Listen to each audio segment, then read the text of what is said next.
27 துர்பாக்கியமுள்ள மனிதர்கள் பலர் ரமலான் மாதத்தில் பொதுவான மன்னிப்பிலிருந்து நீக்கப்பட்டுள்ளனர்.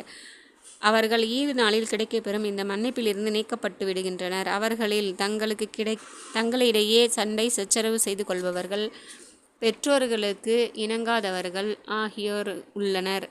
அவர்களிடம் நீங்கள் அல்லாஹை அதிருப்தி அடையச் செய்து உங்களுக்காக எந்த இடத்தை தேடி வைத்திருக்கிறீர்கள்? அல்லாஹ் தஆலாவின் அருளை விட்டும் பொது மன்னிப்பை விட்டும் விலகிவிட்டீர்களோ அந்த உங்களுடைய கண்ணியத்தின் மீது உங்கள் மீது பரிதாபம். அல்லாஹ் தஆலாவின் அன்பு தூதர் உங்களின் மீது சாபமிட்டு கொண்டு இருக்கிறார்கள். அல்லாஹ் தஆலாவுக்கு நெருக்கமான மலக்குகள் நீங்கள் நாசமடைவதற்காக பத்வா செய்து கொண்டிருக்கிறார்கள். அல்லாஹ் தஆலா உங்களை தன் மன்னிப்பை விட்டும் அருளை விட்டும் நீக்கி வைத்திருக்கின்றான். இந்நிலையில் உங்களுடைய உலக பெருமை எத்தனை நாட்களுக்கு நிலைத்திருக்கும்? அல்லாஹ் தஆலாவுக்கு சற்று சிந்தித்து பாருங்கள்.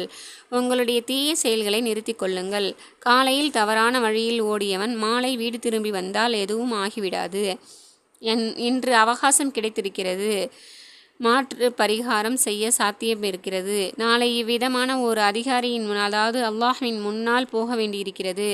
அவனிடத்தில் உங்களுடைய கண்ணியம் மதிப்பு ஆகியவற்றை பற்றி கேள்வி இருக்காது. உங்களுடைய பொருளையோ சாதனங்களையோ எதுவும் அங்கு பலன் தரப்பட மாட்டாது. அங்கு உங்களுடைய செயல்கள் மட்டுமே விசாரிக்கப்படும். உங்களுடைய ஒவ்வொரு அசைவும் பதிவு செய்யப்பட்டு முன்னால் வைத்திருக்கப்பட்டிருக்கும். அல்லாஹ் தஆலாவுக்கு செய்ய வேண்டிய கடமைகளில் தவறெடுத்ததிலிருந்து அவன் மன்னித்து விடுவான். ஆனால் அடியார்களுக்கு மத்தியில் செய்ய வேண்டிய கடமைகளில் தவறெடுத்திருந்தால் அதற்கு பழி வாங்காமல் விடமாட்டான். எனவே நாம் இந்த செயல்களை தவிர்த்து நாம் பாவ மன்னிப்பு பெறுவதற்கு எல்லாம் நாம் அனைவருக்கும் தௌஃபீக் செய்வானாக. ஆமீன்.